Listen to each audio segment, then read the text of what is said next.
인생에서 날마다 승리하고 능력 있게 살아가는 방법을 잠언은 이렇게 얘기합니다. 지혜롭고 하나님을 경외하라. 오늘 그러한 실제적인 삶의 예를 통해서 하나님이 기뻐하시는 성도의 삶이 무엇인지 함께 묵상하겠습니다.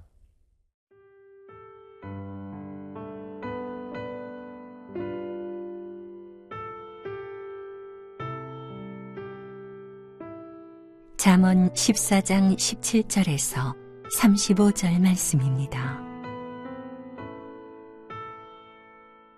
노하기를 속히 하는 자는 어리석은 일을 행하고 악한 계교를 꾀하는 자는 미움을 받느니라. 어리석은 자는 어리석음으로 기업을 삼아도 슬기로운 자는 지식으로 면류관을 삼느니라. 악인은 선인 앞에 엎드리고 불의한 자는 의인의 문에 엎드리느니라. 가난한 자는 이웃에게도 미움을 받게 되나 부요한 자는 친구가 많으니라.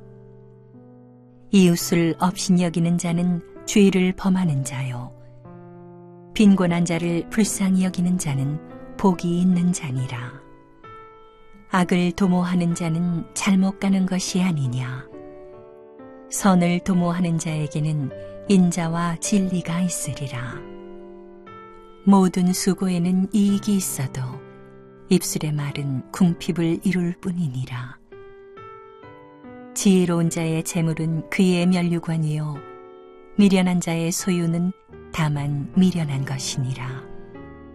진실한 증인은 사람의 생명을 구원하여도 거짓말을 뱉는 사람은 속이느니라. 여호와를 경외하는 자에게는 견고한 의뢰가 있나니 그 자녀들에게 피난처가 있으리라. 여호와를 경외하는 것은 생명의 샘이니 사망의 그물에서 벗어나게 하느니라. 백성이 많은 것은 왕의 영광이요 백성이 적은 것은 주권자의 패망이니라. 노하기를 더디하는 자는 크게 명철하여도 마음이 조급한 자는 어리석음을 나타내느니라. 평온한 마음은 육신의 생명이나 시기는 뼈를 썩게 하느니라. 가난한 사람을 학대하는 자는 그를 지으신 이를 멸시하는 자요 궁핍한 사람을 불쌍히 여기는 자는 주를 공경하는 자니라. 악인은 그의 환난에 엎드러져도 의인은 그의 죽음에도 소망이 있느니라. 지혜는 명철한 자의 마음에 머물거니와 미련한 자의 속에 있는 것은 나타나느니라. 공의는 나라를 영화롭게 하고 죄는 백성을 욕되게 하느니라. 슬기롭게 행하는 신하는 왕에게 은총을 입고 욕을 끼치는 신하는 그의 진노를 당하느니라.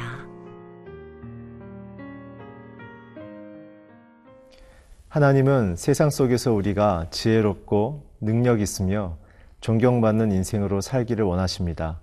그 이유는 우리의 삶이 하나님의 능력 가운데 거하고 하나님의 지혜 가운데 거함으로 하나님을 모르는 사람들이 우리 안에 계시는 하나님, 우리 안에 계시는 예수님을 보게 하려는 것입니다. 오늘 특별히 솔로몬이 왕으로서 자신의 인생을 그렇게 살아내는 기쁨 가운데 적은 이 잠언, 그것이 오늘 21세기를 살아가는 저와 여러분에게 있어서 큰 능력과 위로와 믿음의 인생을 살아가는 등불이 되기를 주의 이름으로 축복합니다. 오늘 특별히 17절을 통해서 솔로몬은 우리에게 이렇게 권면하고 있습니다. 노하기를 속히 하는 자는 어리석은 일을 행하고 악한 괴교를 꾀하는 자는 미움을 받느니라.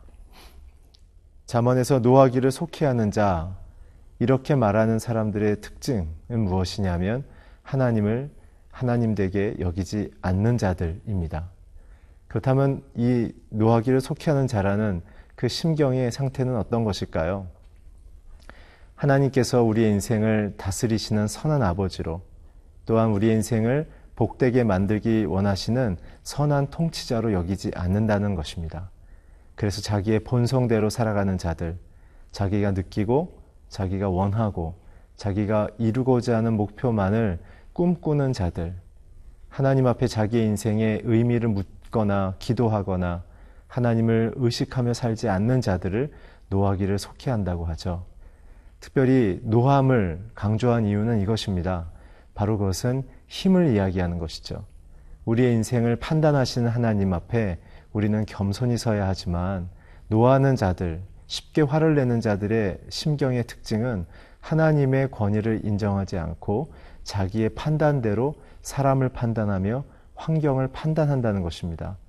화를 쉽게 내는 사람들의 마음의 근원은 하나님이 나의 인생에 무엇을 말씀하시고 지금 무엇을 이루려고 하시는지에 대하여 듣거나 궁금하거나 묻지 않기 때문에 자기가 느끼고 보는 대로 화를 낸다고 솔로몬은 이야기하고 있습니다. 그러한 자들의 열매는 어리석은 인생의 결과를 낳을 것이며 그리고 악한 생각 속에 사람들에게부터 미움을 받게 될 것이다 라는 것이죠. 사랑하는 성도 여러분, 믿음이 있던 믿음이 없던 사람들은 그 사람의 동기와 본심을 금방 알아차립니다. 하나님을 의지하지 않으면 어떻게 되는지 두 가지의 큰 케이스를 솔로몬이 지금 제시하고 있는데요. 함께 18절 19절을 읽겠습니다. 어리석은 자는 어리석음으로 기업을 삼아도 슬기로운 자는 지식으로 면류관을 삼느니라. 악인은 선인 앞에 엎드려지고 불의한 자는 의인의 문에 엎드려지느니라. 어리석은 사람의 생각은 아무리 큰 기업, 계획과 목표를 잘 이끌어가도 그러나 그 사람의 결과는 어리석음의 결론을 얻게 될 거라는 것이죠. 하나님이 없는 삶의 방식은 결국은 망한다라는 것을 솔로몬이 강조하고 있습니다. 또한 19절에 보게 되면 하나님 없이 살아가는 악인의 마지막은 수치를 당하게 될 것이다. 현재는 힘 있는 것 같아 보이고 현재는 돈이 많은 것 같고 영향력이 있는 것 같아 보이지만 인생은 마지막에 열매를 맺게 되는 것입니다.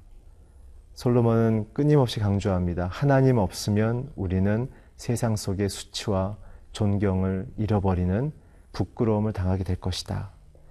20절에서 21절에 또한 이렇게 얘기합니다. 가난한 자는 이웃에게도 미움을 받게 되나 부유한 자는 친구가 많으니라. 이웃을 업신여기는 자는 죄를 범하는 자요 빈곤한 자를 불쌍히 여기는 자는 복이 있는 자니라. 이웃과의 관계 속에 돈이 있고 없음을 통하여 속히 화를 내는 자들 그리고 하나님 없이 사는 사람들은 자기의 이익을 목적으로 한 인간관계를 꿈꾼다는 것이죠. 결국 그들에게 인간관계를 통해서 사람들은 그 사람들 속에 무엇을 동기로 삼고 있는지를 보게 된다는 사실입니다. 솔로몬은 분명히 얘기합니다. 이웃을 업신여기지 말고 빈곤한 자를 불쌍히 여겨야만 세상으로부터 너희들이 존경받으며 너희가 또한 그런 환경에 처할 때 하나님이 주변 사람을 통해 도우실 수 있는 환경을 미리 준비하게 될 것이다 라는 것이죠. 22절에 보게 되면 이러한 근본 메시지를 줍니다. 악을 도모하는 자는 잘못 가는 것이 아니냐. 선을 도모하는 자에게는 인자와 진리가 있다. 저희가 믿음 생활하면서 세상 가운데 항상 점검해야 될 체크리스트는 무엇일까 보면 우리는 인자와 진리, 사랑과 신실함이 우리 안에 있는가? 하나님이 나를 사랑하시기에 내가 누군가를 사랑해야 하며 주님이 내게 변함없으시기에 나도 내 이웃과 가정에게 변함없는 인생의 태도와 목적을 갖는 것, 그것이 지혜로운 자들의 사회적인 열매이자 영적인 동기라고 말씀하십니다. 사랑하는 성도 여러분, 저와 여러분이 예수 그리스도를 사랑하는 만큼 가정과 세상 가운데 이 인자와 진리 가운데 아름답게 살아가기를 주의 이름으로 축원합니다.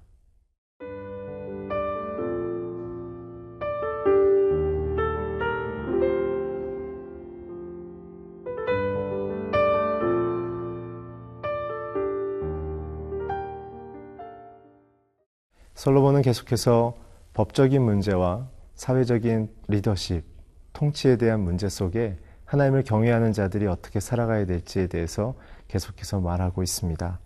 25절, 26절, 27절을 같이 읽겠습니다.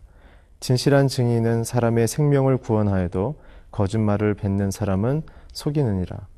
여호와를 경외하는 자에게는 견고한 의뢰가 있나니 그 자녀들에게 피난처가 있으리라. 여호와를 경외하는 것은 생명의 셈이니 사망의 그물에서 벗어나게 하느니라.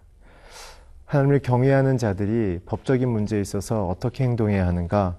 25절에 보게 되면 진실한 증인으로서 서야 한다라고 하는 것이죠. 참 오늘날을 살아가는 저와 여러분에게 있어서 큰 도전이 되는 말씀입니다. 우리는 진실을 이야기해야 하죠. 왜냐하면 세상은 자신들의 목적을 위해서 법 앞에서도 이야기의 진실을 왜곡할 수 있는 그러한 타당성들을 기쁘게 선택할 수도 있습니다. 그러나 저희는 모든 역사와 인생의 판단자, 심판자가 하나님이시기 때문에 그분 앞에서 우리는 우리의 갖고 있는 삶의 정직함을 드러내며 살아야 하는 것이죠. 그것이 우리의 인생에서 가장 큰 영향력을 발휘할 수 있도록 사람의 생명을 구원할 수 있다라는 표현까지 쓰고 있습니다. 생명이라는 이야기를 법 앞에서 진실한 증인의 열매로 이야기한 이유는 무엇이겠습니까? 그것은 하나님이 사람을 판단하시는 그 판단의 목적은 구원이고 사회적인 실수와 사회적인 어려움 속에서도 그 속에서 하나님의 공의로운 뜻을 들을 수 있도록 혹은 말할 수 있도록 하는 그 삶의 믿음을 통해 우리는 하나님의 살아계심을 스스로 경험하며 스스로 고백하게 되어진다는 사실입니다. 오늘 우리가 말하는 대로 우리의 믿음이 드러나게 되는 것이죠. 그래서 거짓말을 내뱉는 사람은 사람을 속일 뿐만 아니라 하나님을 속이게 되는 것입니다. 그래서 26절부터 27절까지 하나님을 경외하는 자에 대한 그 본성에 대해서 다시 강조하고 있는데, 하나님을 경외하는 자는 세상의 힘을 갖고 있는 권력자들을 의지하거나 두려워하는 것이 아니라 견고한 의뢰, 역사의 판단자고 경영자고 심판자이고 선택하시는 결정권자이신 그 하나님이 나의 하나님이기 때문에 내가 두려움이 없다는 것이죠. 저와 여러분의 인생을 결정할 것 같은 조직의 리더들도 결국 그 리더들 위에 하나님이 계시기 때문에 그렇습니다. 또한 그렇게 경외하는 자의 자녀들은 아버지가 혹은 어머니가 하나님을 경외함은 믿음을 통해 그 부모의 경건한 믿음의 우산 아래 자녀들이 숨어 있기 때문에, 그 그늘 아래 보호받고 있기 때문에 자녀들은 하나님의 그 통치에 피난처 안으로 들어갈 수 있는 보호와 인도하심을 누리게 된다는 의미입니다. 그래서 하나님을 경외한다는 그 마지막 결론은 우리의 생명, 영적인 생명과 사회적인 삶의 모든 안전을 하나님께서 생명샘처럼 아름답게 채우신다는 솔로몬의 실제적인 간증이요 고백이 오늘 본문의 의미인 것이죠. 계속해서 리더십에 대한 이야기를 솔로몬이 하고 있습니다. 28절부터 30절까지 함께 읽겠습니다. 백성이 많은 것은 왕의 영광이요 백성이 적은 것은 주권자의 패망이니라. 노하기를 더디하는 자는 크게 명철하여도 마음이 조급한 자는 어리석음을 나타내느니라.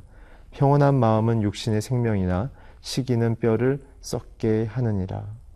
지혜로운 자의 리더십의 영향력은 많은 사람들이 그 사람을 아름다운 나무처럼 그 그늘에 쉬고 싶고 그 그늘 아래서 열매 맺히는 열매를 먹으며 그 사람으로부터 내려오는 건강한 영향력을 받기를 원한다는 것이죠.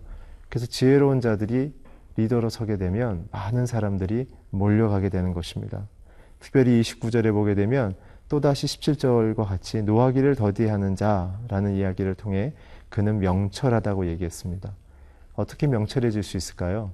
그것은 바로 하나님 앞에 하나님의 뜻이 우리에게 이루어질 때까지 기다리는 인내와 그분의 뜻이 내 인생을 이끌어 간다는 리더로서의 겸손을 가졌을 때 우리는 명철해진다고 솔로몬은 얘기하고 있습니다.